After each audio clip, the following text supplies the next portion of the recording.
drive to the house, and Carla parked the car, and Carla was like, all right, I'm gonna go up.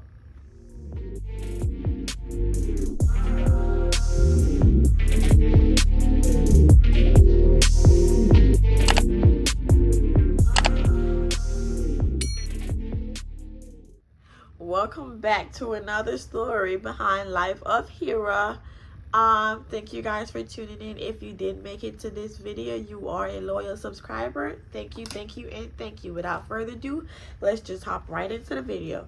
Today, we're just gonna go ahead and talk about how my ex-friend made me drive home drunk. This video is not to bash her, but this is just a story. Like, I have stories, and my life is very interesting. So it's just a story. So this is the day that I met Jada and Gil. So, mind you guys, background story. I went to Gil and I drank a whole cup of Hennessy. If you know me, you know I do not like Hennessy at all. It tastes bitter. I drank a whole cup of Hennessy. I don't know for what sort or kind. That night, that Hennessy was tasting like juice. I drank the whole cup. And Jada let me drive the boat.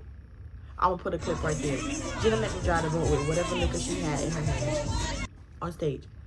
I'm gonna show y'all a video of how I looked when I was coming out of Gil. Bitch, the world right saw me, bitch. Just so y'all can see that I was actually drunk. So we drive to her house. I'm gonna name my friend Carla. So we drive to the house, and Carla parked the car, and Carla was like, all right, I'm gonna go up. Like, what? So I said, huh? What you mean? I said, Carla, I'm drunk. She said, no, you're not. I said, Carla, how you gonna tell me I'm not drunk? Not because I'm having a conversation with you does not mean I'm not drunk. Driving and being drunk is two different things than having a conversation and being drunk. She's like, you're not drunk. So I sat in the car for a good 2 minutes. And I just sat in the car. Then I got out of the car and I went to go sit on the curb in front of the parking spaces. And I got some fresh air. And I think, I don't know, but something in my head said, Tahira, get in your car and drive yourself home. So I got in my car. Carla started walking to her house. So I got in my driver's seat and I drove off. Carla FaceTimed me, and I guess that's what Carla think was supposed to make me feel comfortable of driving home drunk. Carla FaceTimed me. I picked up the FaceTime and I'm driving home. I promise you, I just made it to the first stoplight.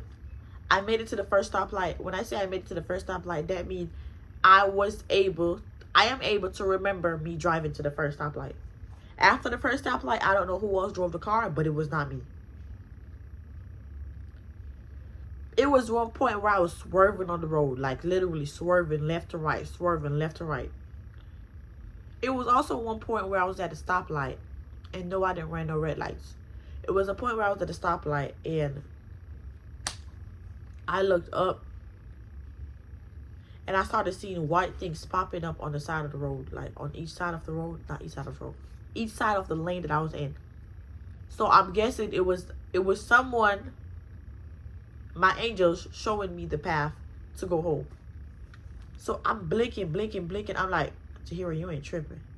So I'm blinking, and I still see the same thing even after I'm done blinking. So I'm not paying it no mind. So I'm driving, right?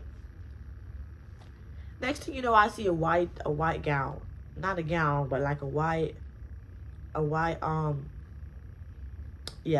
gown. So in my head, I'm automatically thinking, Tahira, that's God.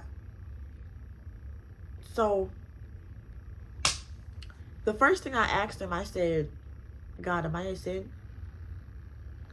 And he laughed. And the way the relationship between me and God is, we're actually friends. We're actually best friends. Like, so the fact that he laughed, I actually knew that he didn't have to answer my question. That was already answered. So I asked him, I said, God, am I a sin? And he laughed. The next question I asked him, I said, God, is my friends going to hell? Because again, Carla had a girlfriend, and Carla is always saying that Carla is going to hell. So that was the second question I asked him, and he said to me, no one is going to hell, and he said no one is going to hell.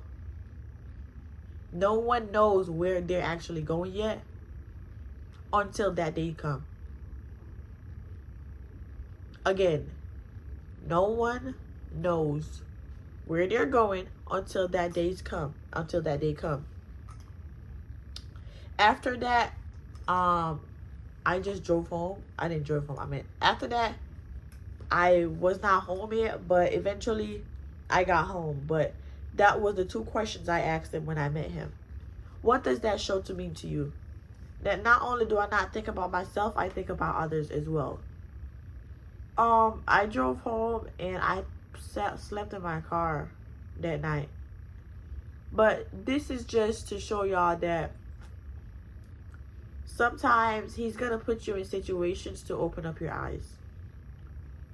Maybe I needed to drive home drunk, not only to see that friendship that I have is a friendship that I need to be more vigilant on, but it was also a eye-opener for me to realize that I need to get closer to my God.